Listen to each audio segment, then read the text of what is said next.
लड़ाई का एक ऐसा मंजर जहां 30 तालिबान लड़ाके मशीन गन के 250 राउंड, राइफल से चली 180 गोलियां, 17 ग्रेनेड और एक माइन है। और इन सब के सामने सिर्फ एक अकेला फौजी है जो सिर्फ लड़ा ही नहीं बल्कि जीता भी।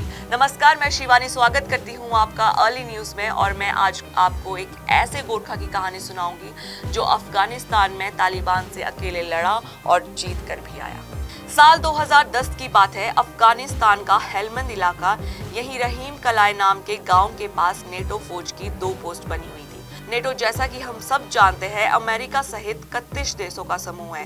किसी एक पर भी हमला होने पर सबकी सेना युद्ध में साथ लड़ती है। 2001 के 11 सितंबर के हमले के बाद अमेरिका ने आतंक के खिलाफ लड़ाई की शुरुआत की। इसके बाद नेटो की फौज अफगानिस्तान पहुंची ताकि तालिबान का सफाया कर सके। इस लड़ाई में ब्रिटिश फौज भी शामिल थी। ब्रिटिश फौज की rifle regiment the royal Gorkha rifle पलटन हेलमंद में 2 पोस्ट को संभाल रही थी। 17 दिसंबर की सुबह पोस्ट से 2 ग्रुप ईस्ट की तरफ रवाना हुए। इलाके से 2 जाने वाली सड़कों को इनका काम रेस्क्यू करना था।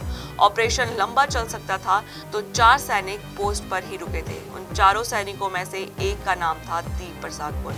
नजर रखने और मशीन गन को चलाने की जिम्मेदारी दीप प्रसाद पुन की थी। दीप प्रसाद को मेन गेट पर हलचल सुनाई दी और उन्होंने देखा वहां 2 तालिबान लड़ाके आईडी बिछाने की कोशिश कर रहे थे। जब उन्होंने दीप प्रसाद को देखा तो दूसरी तरफ से फायरिंग स्टार्ट हो गई और देखते ही देखते तालिबान का पूरा जत्था आ गया।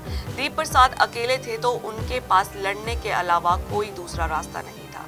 दीप प्रसाद ने सोचा, इससे पहले वो मुझे मारे, मैं जितने मार पाऊं मारूंगा।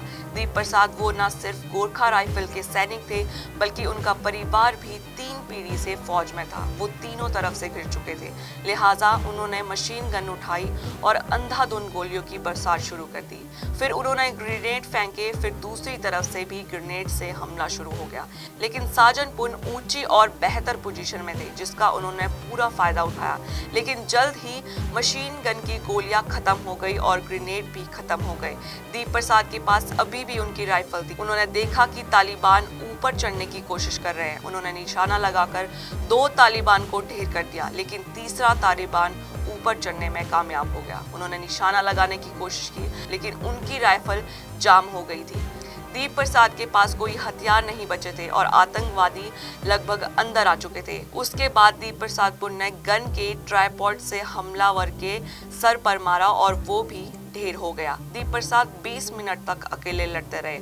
उन्होंने आखिर तक उनका सामना किया। किस्मत से इतनी देर में उनका यूनिट वापस आ चुका था और उन्होंने देखा पुन लड़ते लड़ते चूर हो चुके थे। साजन पुन ने अपनी पोस्ट ही नहीं बचाई बल्कि अपने 3 साथियों को भी हमले से बचाया। उनके साहस के लिए 2011 में क्वीन एलिजाबेथ ने उन्हें गैलेंट्री क्रॉस से सम्मानित किया, जो ब्रिटिश का दूसरा सबसे बड़ा सैन्य सम्मान था। ऐसी और वीडियोस देखने के लिए जुड़े रहिए अर्ली न्यूज के साथ और वीडियो को लाइक एंड शेयर करना ना भूलें।